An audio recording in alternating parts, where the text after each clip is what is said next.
game being decided by 1 or 2 plays in the fourth quarter.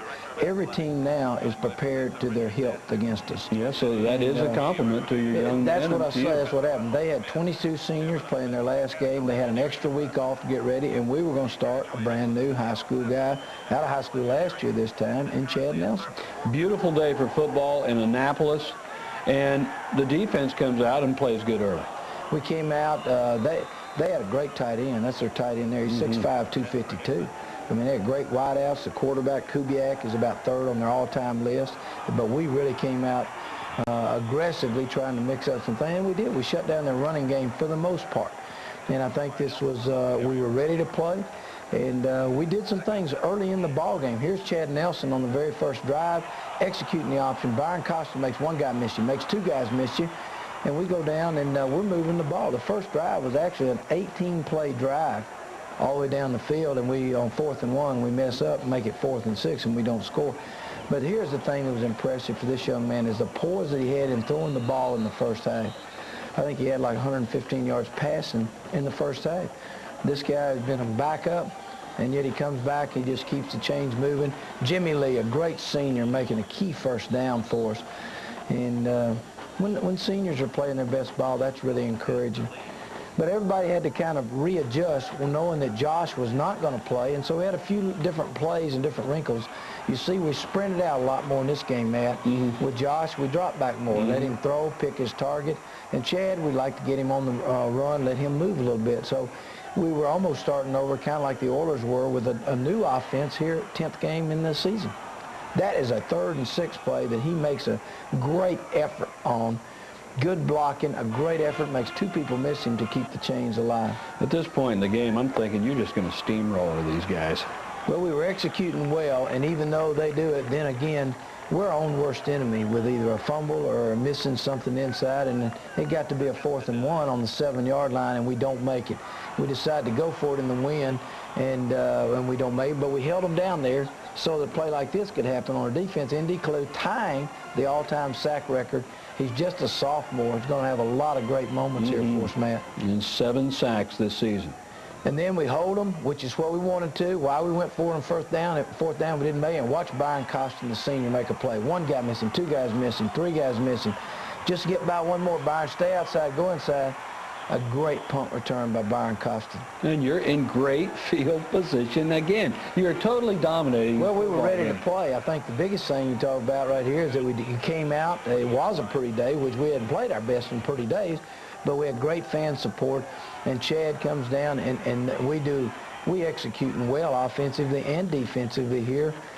So far, I mean, they've had the ball about 4 plays, and we've got it the rest of the time. Then you get down here, though, and bogged down, you're going to have to settle for a field goal. Well, it was exciting when we kicked field goals anyway, but Matt Huseman drills this one through, so at least we get on the scoreboard. We've had it twice. We had an 18-play drive, didn't get on, held them, got a punt return.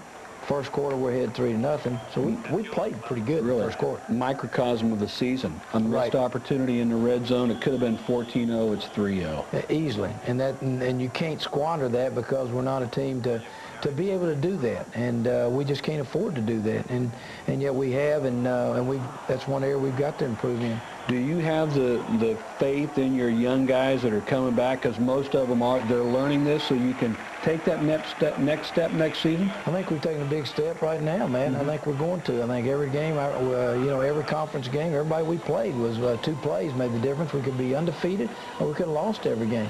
And I think this is the thing that we've done, that every week people got ready, every week we prepared, and no matter who we played, Texas A&M included. Hey, A&M was undefeated, but I guarantee you 7-0 over at their place with 1 play making the difference in the ball game at any time, and they're as good as there is in the conference. Oh, it's a nice play. That's a great 45-yard pass, throw and catch to another senior, Clem Torres. And Big Clem won't go in today's ball game. Will not play. He got hurt, freak thing, running down the field, believe it or not, in Tuesday's practice, and will not be able to play. This is a great run by Chad. Watch him go. Watch him go. Just using his quickness and ability to get in the end zone, and that's hard to practice against. And it's just the more he plays, the better he's going to get. The Navy threw a lot of things at him, and some things he could handle and some he didn't. Coach, you have coached some great option quarterbacks. This guy, what do you think? Potentially as good as any we've ever had. He runs 4.5. He is a competitor. He throws the ball better than any of the young quarterbacks we've had before. Really? Yes, sir. So I think he's never even been to spring practice yet. Never played one like this before. All the other quarterbacks we've had have all gone to spring ball before they came to something like this. There's another young guy coming through, Jason Winship, making the tackle. Jason Winship's coming. We've got some good young people. Here we get the ball back. Chad's on the corner. Watch him throw it. And Jeff Vinghouse won our receiver award for the second week in a row. Well, those two freshmen were clicking. He's got great hands, great baseball players, for us, too.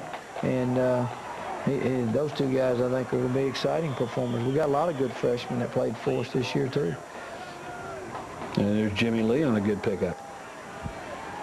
Here, Chad getting the ball in the corner, throws the ball again. A great catch, Jeff Vinghouse. How much did it help? They've worked on the second team all year. Well, it's worked some, but I mean, to be honest with you, with the second team just doesn't get that many snaps in a week's time, and that's why we've got to kind of start all over again with Chad, and he'll be the starting quarterback today.